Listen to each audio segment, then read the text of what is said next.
Samantala, nagpakitang gilas ang Pilipinas sa 13th Asian Para Games sa Thailand matapos makamit nina Paralympian Gary Bihino ang kauna-unahang gintong medalya sa 400-meter freestyle habang sinundan ito ng tagumpay ni Ernie Gawilan sa 400-meter freestyle at iba pang medalya sa powerlifting, cycling at 10-pin bowling. Ang ibang detalye alamin sa pag-abante ni Robigail Rivares.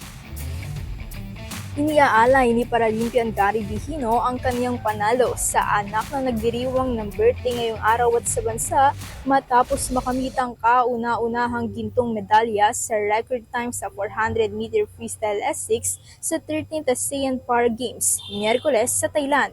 Ibinuhos ng 35 anyos na si Bihino ang kanyang lakas mula sa simula at agad na iniwan ang mga kalaban na nagtala ng bagong record na 5 minutes at 32.08 seconds na bumura sa kanya ring naunang record noong 2023 na 5 minutes at 38.26 seconds sa Cambodia.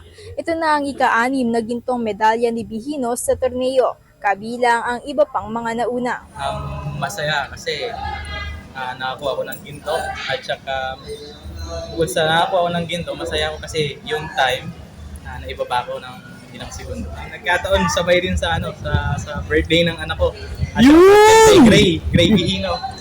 Yes. At saka doon sa kay Coach Bry kasi si Coach Bry birthday niya nung kahapon.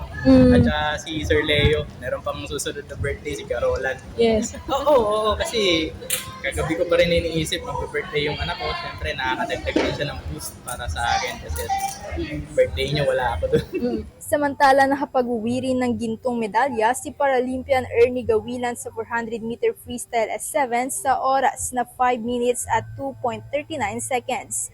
Kinailangan niyang maghabol makalipas ang 3 lap bago malampasan si Wee Song Tu mula Singapore. Una-una, nalagay ko sa kami baby ko na sa Tudaris sa lalabas. Tapos, yun, sa bansa na rin. Samantala nabigo ang Philippine men at women sa 3-on-3 wheelchair basketball laban sa host at defending champion na Thailand. Nalasap ng Lady Warriors ang 5-12 pagkatalo at bumagsak sa silver, ang unang medalya sa torneo matapos ang 8 taon.